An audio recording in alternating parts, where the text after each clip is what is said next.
All right, howdy. Welcome to this YouTube presentation. If we haven't already met before now, I am Michael Czajkowski. Hi there. I am a soft matter physicist working as a postdoctoral fellow with Professor Zeb Rocklin at Georgia Tech. I am gender fluid, so you can use any pronouns you like to describe me. I like science outreach, public engagement, self-sustaining communities, bike rides, and of course, physics. This video will contain my APS March Meeting presentation from the year 2022. This is a presentation about origami metamaterials like the one you see here. And this talk was designed for a technical audience who are involved in origami metamaterials research, but the first half of the talk should hopefully still be exciting and make sense for people who don't spend all day thinking about math and physics and origami.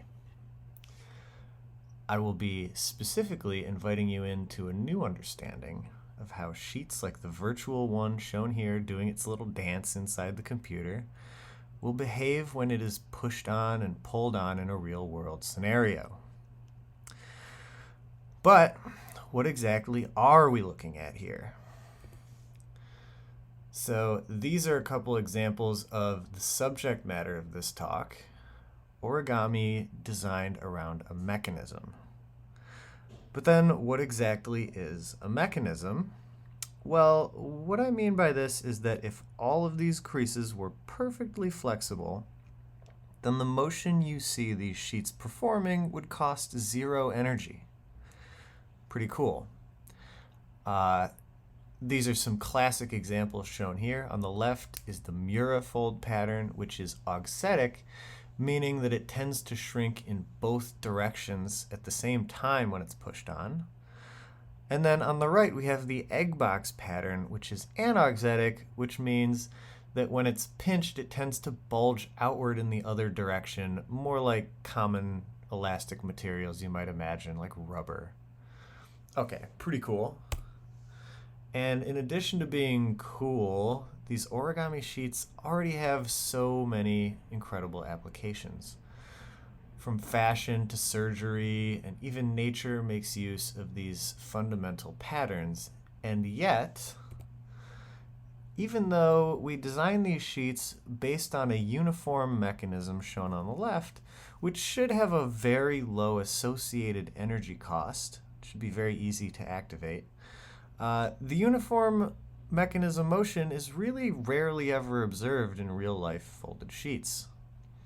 Instead, when we handle these sheets, when we push on them and pull on them, we observe something non-uniform happening, as you see on the right. And this is even when the uniform mechanism motion, the soft motion, is perfectly available. So, like, what gives? What principles are governing the deformation of these sheets if it's not just the uniform mechanism? How do we even start to tackle such a complicated seeming question with these sheets that have so many degrees of freedom in them? Well, never fear. Intuitive physics can help us out. We can draw some inspiration from ourselves earlier this year. So this is a little sneak peek into some cool work from us and some of our wonderful collaborators, Martin and Corentin in the Netherlands, which this paper just came out in Nature Communications. And here it turns out that for a planar mechanism, specifically a purely dilational mechanism like the one you see here, the mechanism itself lends us some local insight rather than just global insight into how the system will deform. And it turns out that these materials shown here will choose to deform conformally. Now, I'm not going to go into the details of what it means to deform conformally, but conformal math is really nice, and it leads to a lot of analytic insight into the non-linear deformations like the one you see on the left, and even enables this really neat boundary control method shown down here on the bottom right. So in this case, not only can we use the mechanism to understand the soft response of the material, we can even control it. And so the question becomes, can we port these concepts and this methodology over to our origami systems to explain and potentially control their non-uniform behaviors? And specifically, we will ask, does the uniform mechanism tell us about the non-uniform behavior that we observe? And how does this constrain the possible soft deformations available in these sheets? Great. So let's get started. First, we have to acknowledge that this quasi-planar mechanism is not the only soft uniform motion available to these sheets. We have to account for the fact that the panels in between these creases are thin and therefore flexible. And it is now quite well established that this leads to two more soft modes, which curl the sheet out of this quasi-planar configuration, as shown here in the middle and on the right. These are known as twist and bend modes for relatively natural, intuitive reasons. So based on this, we're going to sharpen our hypothesis. We hypothesize that the origami sheet response to generic loading conditions will be locally composed of these three modes, with amplitudes determined now by one planar field, one bend field, and one twist field, each smoothly varying across the origami surface, telling us how much of each mode we have at each one of these creases.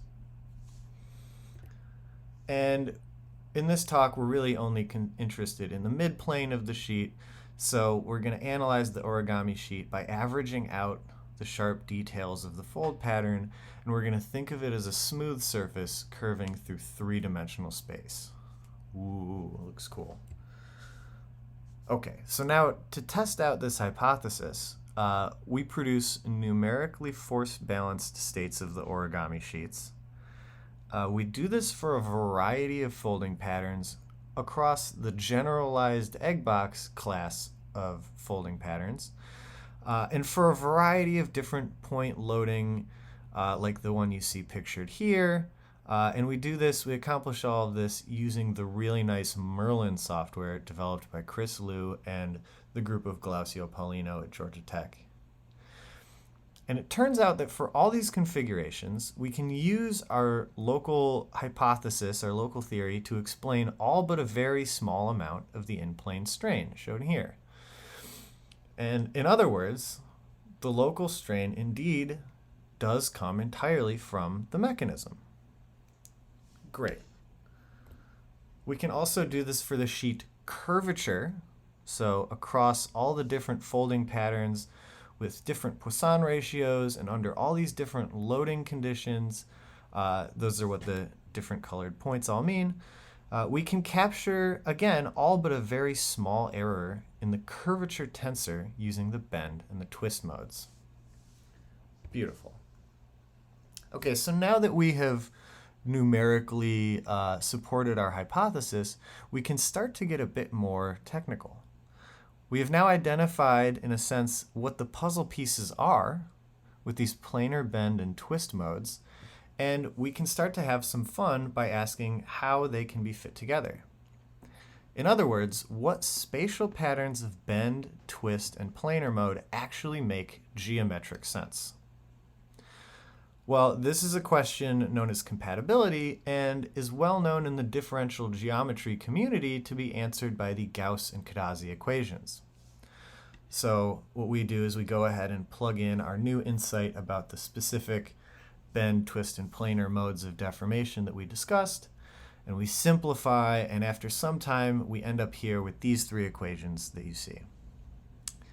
Now, even after simplifying, these equations are still pretty daunting. This is a nonlinear coupled set of three partial differential equations in three different fields, but it's nonetheless a lot better than it could have been if we were trying to include all the degrees of freedom of the origami sheet. Here, we just have our three fields.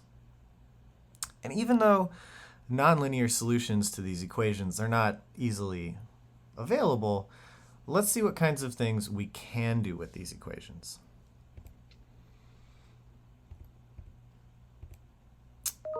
Yeah, let's see here. Okay, well, yeah, first of all, you can see that this is 3 equations in 3 fields.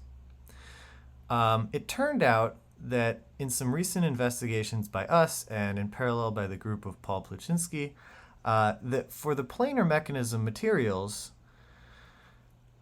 well, these are governed by 1 equation and 1 field that you see at the top here.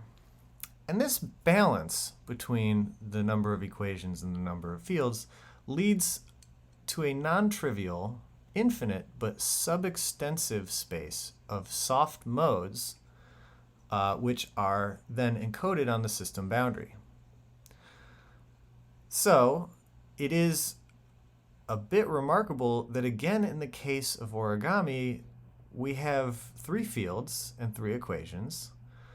And actually it's 2 equations and 2 fields, but this is a bit more of a technical point.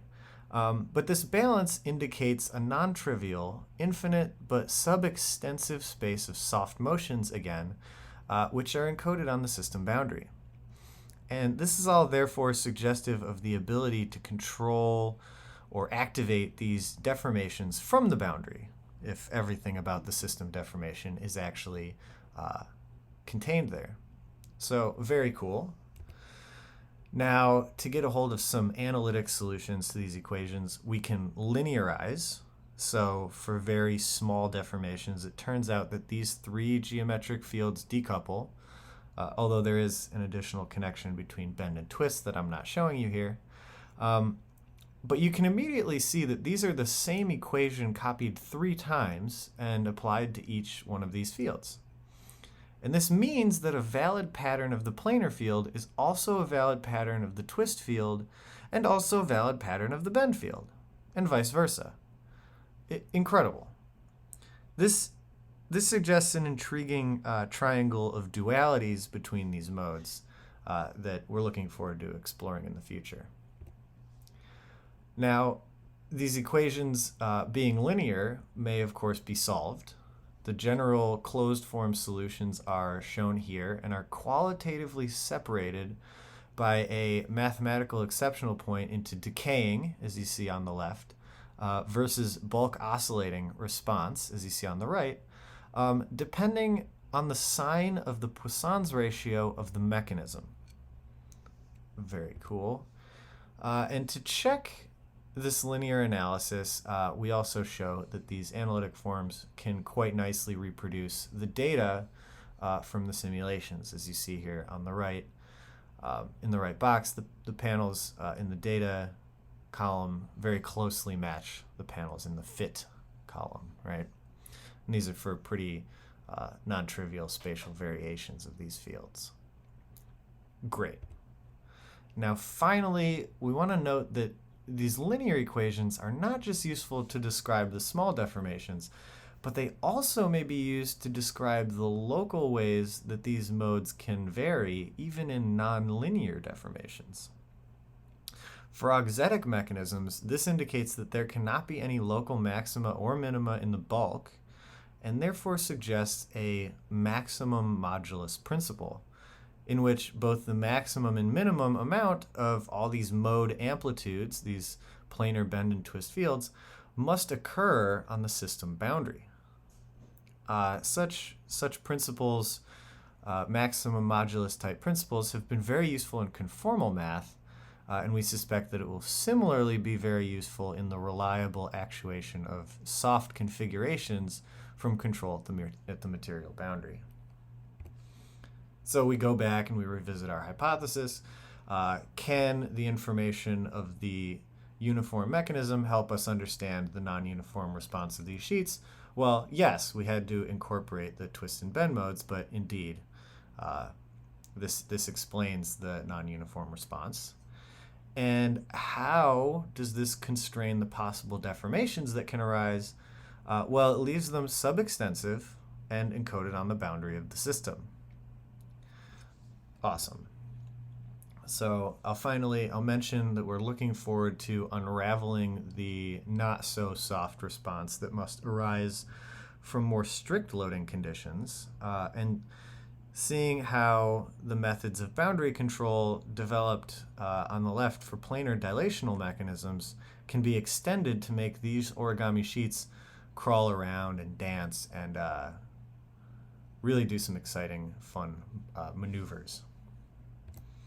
Okay, and so with that, I want to thank all the people who've helped with this project.